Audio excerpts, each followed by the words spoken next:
Hey guys, welcome back to another video. Dimana di video kali ini aku mau coba bahas soal tentang pemahaman bacaan dan menulis. Nah, buat kalian yang belum nonton video aku yang part pertama, yaitu tentang pembahasan penalaran umum, kalian bisa langsung cek di channel aku dan kalian bisa tonton yang itu dulu, karena di situ aku sharing tentang banyak banget cara menghemat waktu supaya kalian bisa lebih cepat bacanya dan jawab pertanyaannya. Nah, kali ini aku mau sharing tips dulu buat ngerjain yang pemahaman bacaan dan menulis, yaitu yang pertama itu adalah perluas kosakata dan penggunaan kata yang benar. Nah, kenapa gitu sih? Karena di sini itu bakal banyak banget ditanyain tentang apakah kata ini itu harusnya digabung atau dipisah, atau misalnya ini tuh harus diperbaikin atau enggak. Nah, itu caranya buat kalian bisa tahu jawabannya, kalian harus banyak juga latihan soal. Karena dengan latihan soal, kalian bisa perluas pengetahuan kalian tentang kata-kata yang ada di KBBI dan bagaimana cara penggunaannya. Jadi nggak usah lama-lama, langsung aja kita masuk ke soal yang nomor 1. Nah, ini adalah teks bacaan yang bakal kita bahas di video kali ini. Oke, langsung masuk ke soal yang nomor 1. Kalimat yang tidak mendukung isi teks tersebut adalah, nah ini gampang banget. Pertama-tama kita harus tahu topik yang lagi dibahas sama teks ini buat nentuin kalimat mana yang tidak mendukung. Nah, caranya tuh gimana sih? Baca aja kalimat pertamanya dulu, karena biasanya kalimat pertama itu adalah kalimat utamanya dan di situ mengandung inti topik yang bakal dibahas oleh teks ini. Nah, langsung aja kita baca cepat kalimat pertamanya. Ternyata topiknya itu ngebahas tentang strategi untuk mendidik karakter asertif anak. Oke, langsung aja kita cek kalimat yang selanjutnya, yaitu kalimat ketiga. Nah, ternyata kalimat ketiga juga ngebahas tentang topik yang tadi. Terus kalimat yang keempat juga masih nyambung. Lalu selanjutnya kalimat kelima. Nah, kalimat kelima ini nih yang paling gak nyambung. Dia tiba-tiba ngomongin drama. Padahal sebelumnya tentang strategi mendidik karakter asertif anak. Dan di kalimat kelima itu udah kelihatan banget nggak nyambungnya karena nggak ada disebut satu kata pun tentang anak. Jadi kalimat 5 itu udah pasti paling yang nggak nyambung, sehingga jawabannya itu adalah yang B. Oke, langsung aja masuk ke soal yang selanjutnya, yaitu kalimat yang tepat untuk mengisi bagian rumpang pada paragraf pertama adalah. Nah, modelan soal kayak gini nih yang biasanya menjebak atau yang biasanya bikin kita bingung. Karena berasa biasanya semuanya itu benar pilihannya. Jadi kita harus benar-benar teliti dalam menjawab pilihan yang paling tepat. Nggak apa-apa, langsung aja kita breakdown satu-satu pilihannya. Nah, kalau kalian perhatiin di pilihannya, sebenarnya di pilihannya itu membentuk dua kubu. Beberapa ada yang membahas tentang si kegiatan bermainnya, ada juga beberapa yang membahas karakter asertifnya. Nah, kita harus milih yang mana buat memperkecil kemungkinan kita baca dulu si teksnya itu. Kita harus mengerti inti dari kalimat sebelum dan sesudah dari kalimat yang rumpang itu. Kalau kalian udah baca kalimat pertama sama kalimat ketiga, kalian pasti bisa nentuin kalau ternyata mereka itu lebih berfokus kepada kegiatan bermainnya, bukan ke karakter asertifnya. Jadi kita bisa langsung nyimpulin bahwa jawabannya itu antara yang A atau enggak yang D. Kenapa bukan yang E? Karena itu nggak mungkin, itu ntar jadinya malah numpuk sama yang kalimat ketiga. Oke, buat nentuin jawaban yang benernya A atau D, kita baca dulu pilihan yang A-nya. Bermain peran dapat meningkatkan karakter anak. Nah, itu tuh sebenarnya inti kalimatnya sama dong sama si kalimat pertama. Yang kita butuhin sebenarnya di kalimat kedua itu adalah penjelasan lebih detail daripada si kegiatan tersebut. Jadi sebenarnya yang kita butuhin itu ada di pilihan yang D. Di situ dia ngejelasin lebih detail tentang kegiatannya. Di situ dia jelasin kalau kegiatannya itu dapat meningkatkan perilaku asertif anak usia 5-6 tahun, khususnya kemampuan mengungkapkan pikiran, perasaan, dan keyakinan secara terbuka. Jadi bisa dipastiin kalau jawabannya itu adalah yang D. Yuk lanjut ke soal yang berikutnya, di mana di situ ditanyakan kalimat yang tidak efektif dalam kalimat tersebut adalah, itu kayaknya harusnya teks kali ya, teks tersebut adalah. Nah, ini mau nggak mau kita harus baca satu-satu kalimatnya. Kita mulai dari pilihan yang A dulu aja kali ya. Jadi kalimat yang ketiga itu di situ dibilang sebelum bermain agar anak diarahkan bermain secara tertib dalam kelompok di dalam dan di luar kelas. Nah, sebenarnya ini rada aneh sih, dia setelah koma kok tiba-tiba ada kata agarnya di situ yang malah bikin si kalimatnya artinya nggak karuan, jadi nggak jelas. Harusnya si kata agar itu diilangin. Jadi kalimatnya sebelum bermain, anak diarahkan bermain secara tertib dalam kelompok di dalam dan di luar kelas. Jadi menurut aku yang kalimat ketiga ini yang paling tidak efektif.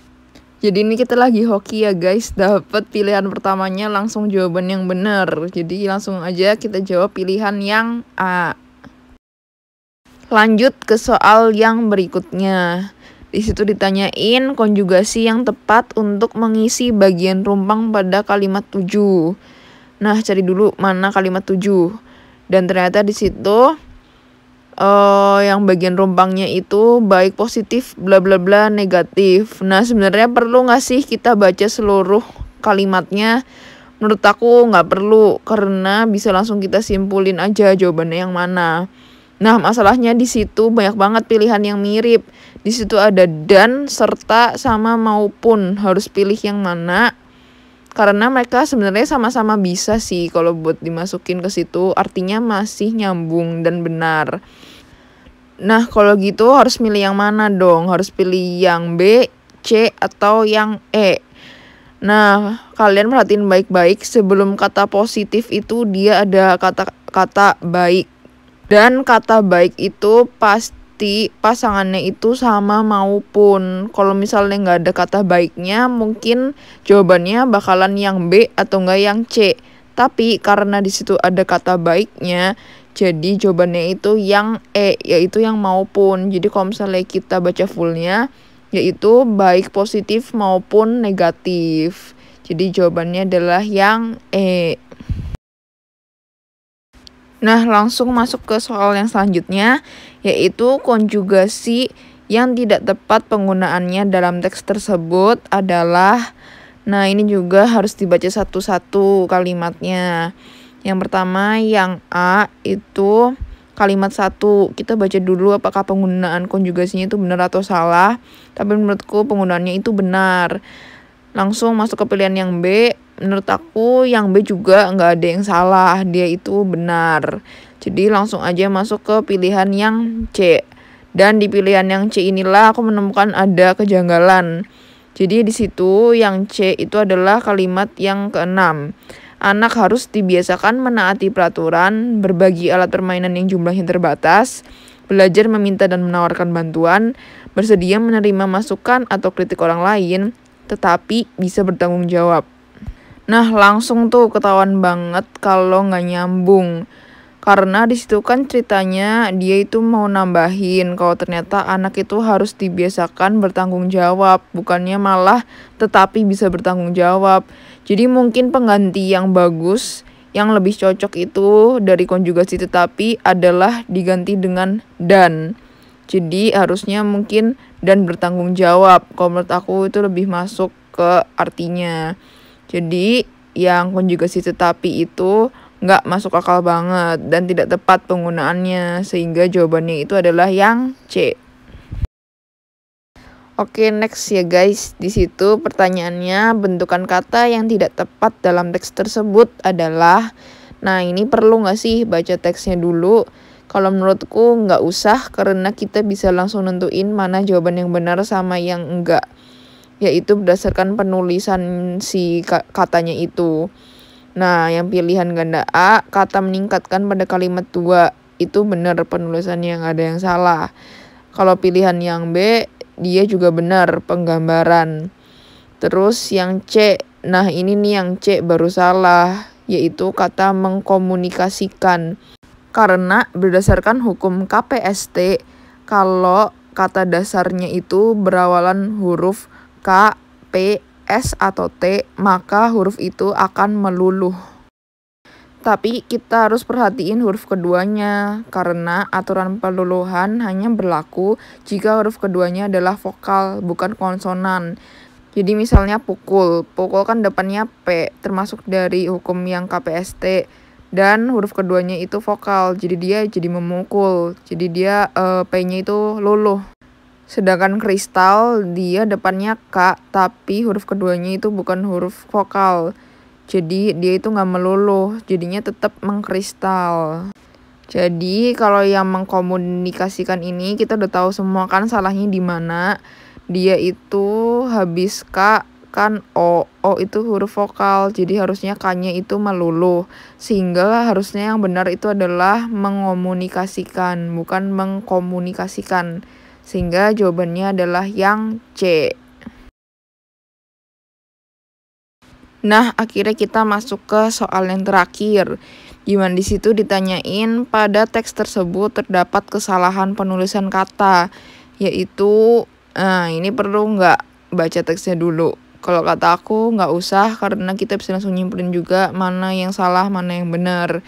Mulai dari pilihan yang pertama, yaitu kata di antara. Nah, harusnya dipisah apa digabung? Yang benar memang dipisah karena menunjukkan keterangan tempat. Lalu yang B, kata diarahkan. Benar atau salah? Itu benar karena nggak menyatakan keterangan tempat. Jadi penulisannya yang benar emang harusnya digabung, bukan dipisah. Selanjutnya yang C, berperilaku. Ini juga nggak ada yang salah, jadi dia benar. Selanjutnya yang D, kata bertanggung jawab. Nah, ini dia baru salah karena bertanggung jawab itu harusnya dipisah, bukan digabung. Sedangkan yang E, dia benar karena memang risiko itu adalah kata baku. Jadi kata bakunya itu bukan resiko, tapi yang benar memang risiko. Sehingga kita bisa langsung menyimpulkan bahwa jawabannya itu adalah yang D.